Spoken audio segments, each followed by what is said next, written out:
no habrá una victoria decisiva en el campo de batalla para el conflicto en Ucrania, dice Estados Unidos. El vocero del Departamento de Estado, Ned Price, señaló que la crisis tiene que terminar mediante el diálogo, al acentuar que Washington mantendrá su ayuda a Kiev para que esté en la posición más fuerte posible a la hora de las negociaciones. El conflicto entre Rusia y Ucrania no terminará con la victoria decisiva de alguna de las partes enfrentadas, que necesariamente acabarán negociando, sostuvo este lunes el portavoz del Departamento de Estado, Ned Price, durante una rueda de prensa. Esta guerra solo terminará mediante el diálogo y la diplomacia.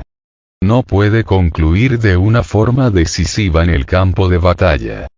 Y en última instancia, eso tendrá que ser un proceso entre Ucrania y Rusia, enfatizó el vocero. Nuestro mensaje es que esta guerra tiene que terminar diplomáticamente. Tiene que terminar mediante el diálogo. No va a haber una victoria decisiva en el campo de batalla, reiteró. Además, reafirmó Price, el futuro de Ucrania no puede resolverse sin ella. En esa circunstancia, ratificó el compromiso de Washington de seguir dotando a Kiev con armas y equipos bélicos, así como con paquetes de rescate financiero y ayuda humanitaria, para que pueda estar en la posición más fuerte posible cuando se establezca esa mesa de negociación. Entretanto, el portavoz presidencial ruso, Dmitry Peskov, desmintió este lunes una información publicada por el diario The Wall Street Journal, según la cual Moscú estaría manteniendo conversaciones confidenciales con un alto funcionario estadounidense acerca de la crisis en Ucrania. A su vez, el periódico The Washington Post reportó el sábado pasado, citando fuentes no identificadas, que funcionarios de la administración Biden instan en privado a Kiev a que renuncie al principio de no negociar con Rusia bajo la presidencia de Vladimir Putin, y piden que se muestre abierta a esas negociaciones. Líneas de comunicación abiertas. Por otra parte, el vocero del Departamento de Estado recalcó que Estados Unidos, como país responsable, mantiene abiertas las líneas de comunicación con Rusia, pese a los intentos de los rusos de dificultar sus esfuerzos diplomáticos. Estamos convencidos de que las líneas de comunicación y los canales de diálogo son importantes en tiempos de tensión, pero además son especialmente importantes en tiempos de conflicto, dijo Price, agregando que Washington se esfuerza concienzudamente para que las vías de diálogo existentes no se cierren. Así, aseguró que la Casa Blanca mantiene su diálogo con el Kremlin por vía de las embajadas de ambos países prácticamente todos los días, si no todos los días, para abordar asuntos de importancia bilateral. Creemos que es muy importante que tengamos estas conversaciones, sintetizó.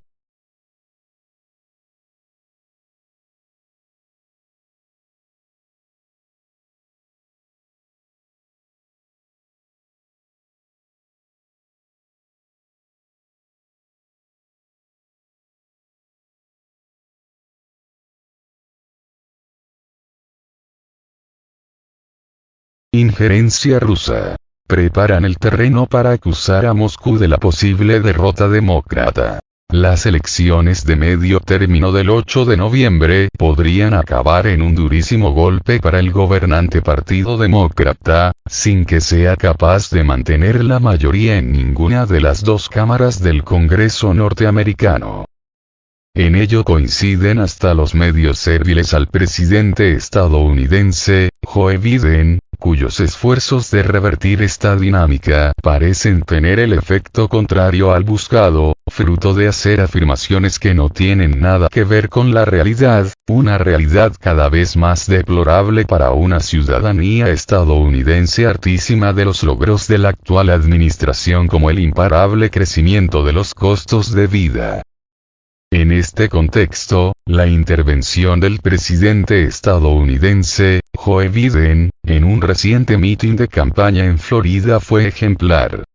además de atribuir la histórica inflación de Estados Unidos a una guerra en Irak, donde, según las palabras del inquilino de la Casa Blanca, murió su hijo, a pesar de que esto ocurrió en suelo norteamericano por culpa de un cáncer, se jactó de conseguir una fuerte bajada en el precio de la gasolina, afirmando que, cuando asumió la presidencia, rondaba los $5 por galón, mientras que ahora no llega a los $3.5.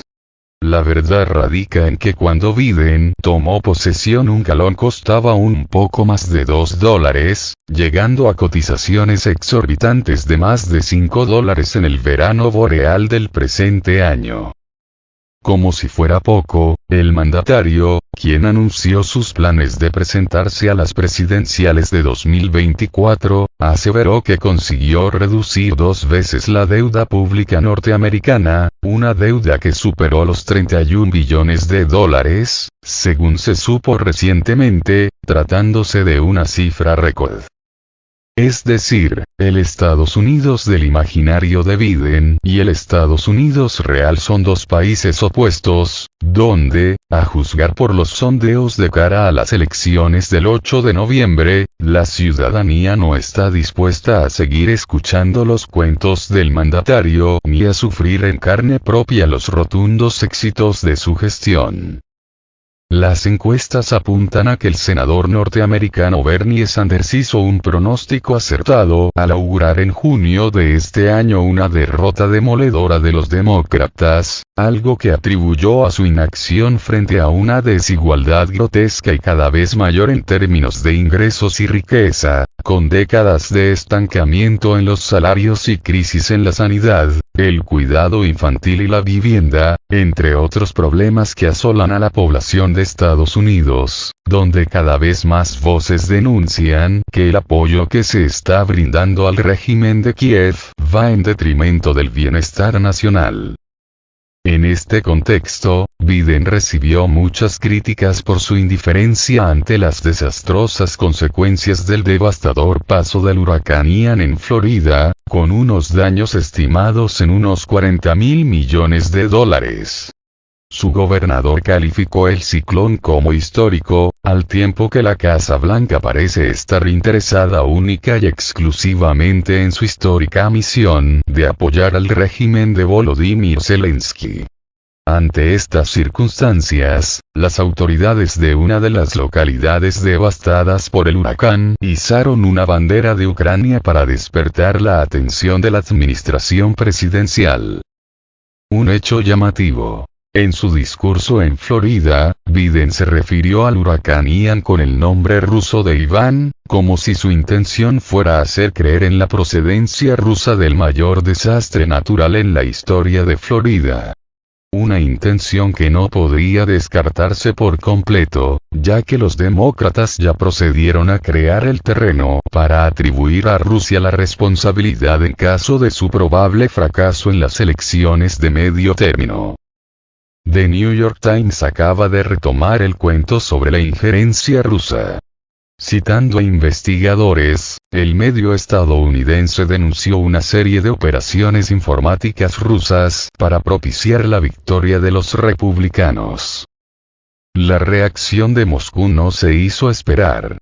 El jefe de la Cámara Baja del Parlamento ruso, Vyacheslav Volodin, escribió en su Telegram que estas nuevas viejas acusaciones buscan justificar una derrota demócrata.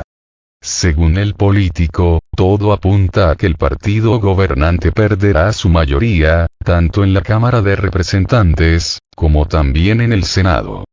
En este contexto, subrayó que la población de Estados Unidos no vota por los demócratas debido a los problemas creados por ellos mismos.